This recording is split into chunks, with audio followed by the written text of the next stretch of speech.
Salut, c'est Trado, je suis content de vous retrouver pour la mise à jour des analyses sur Gossin et Selectis qui m'ont été demandées le plus souvent et pour cause, elles ont connu des évolutions assez fortes. On va commencer, mais avant toute chose, laissez-moi déjà vous donner l'esprit de ces vidéos. Si vous les découvrez, il ne s'agit pas de conseils financiers, je ne suis pas conseiller financier, je suis simplement analyste technique et trader compte propre.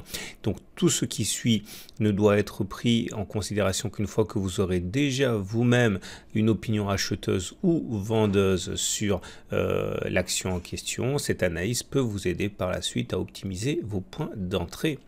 Alors on va donc commencer par Gossin, société spécialisée dans les véhicules de transport de charges lourdes, et la dernière nouvelle en date est celle de la bonne réception du port de Singapour des véhicules qui y ont été acheminés par Gossin.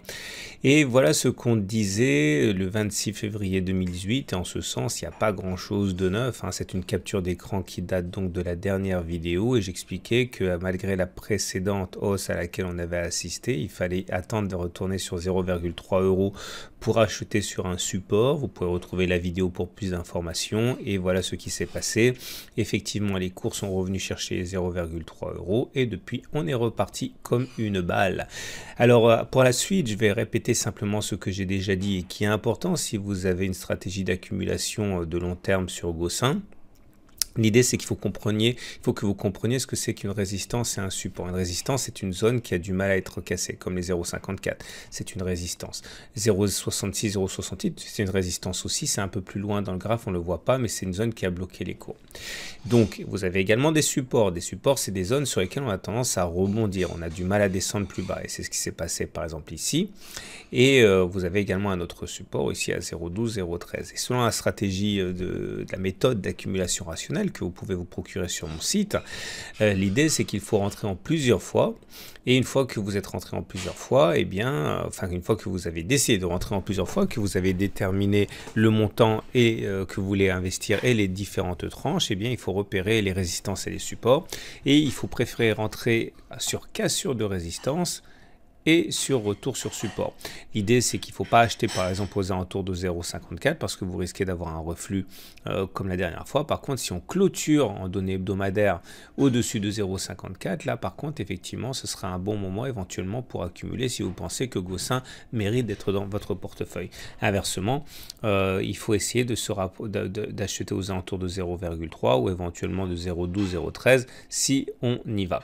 Alors, au-delà, vous remarquerez que la tendance, elle s'inverse. Regardez la moyenne mobile à 30 semaines. Elle a été descendante pendant des mois et des mois. Et cela fait maintenant 3 semaines qu'on arrive à se hisser dessus. Et la moyenne mobile à 30 semaines commence à adopter une pente ascendante. Ce qui est beaucoup mieux que ce qui s'est passé précédemment. Puisque quand on est au-dessus d'une moyenne mobile à 30 semaines qui monte, on dit qu'on est en tendance haussière au regard de ce critère. Donc n'oubliez pas, si vous voulez acheter du Gossin, préférez le retour sur 0,3, le retour sur 0,12, 0,13, ou alors la cassure et la clôture au-dessus de 0,54 ou la clôture au-dessus de 0,66, 68. On enchaîne avec Selectis. Ah oui, j'ai oublié Gossin qui a fait 18% de hausse hier. C'est aussi pour ça qu'elle m'a été beaucoup demandée. Alors, Selectis, qui est une biotech spécialisée dans la lutte contre le cancer, à noter quand même le consensus assez flatteur des analystes qui est à 10 analystes pour l'achat et rien pour autre chose. Et voilà ce que je disais le 3 janvier 2018. Le 3 janvier 2018, je disais qu'on avait des supports notamment à 20,3 et à des résistances à 28,9 et que effectivement, je répéterai un petit peu plus tard, mais fallait essayer d'acheter aux alentours de 20,3, 18,2 et éviter les 28,9 puisqu'on risque de subir un tir de barrage comme on l'a subi précédemment. Et là, vous voyez, depuis, on est passé de 22 à 27. Donc on continue à se déplacer vers les 28,9.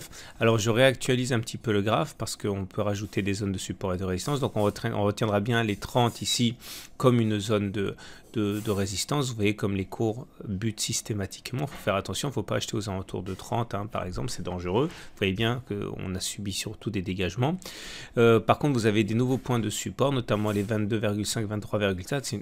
23,4, c'est une zone qui a été testée avec succès à partir de laquelle on est remonté. Donc, sur la méthode d'accumulation rationnelle, comme d'habitude, essayez d'acheter, si vous décidez d'acheter du Selectis, aux alentours de 22,5, 23,4, aux alentours de 19,9.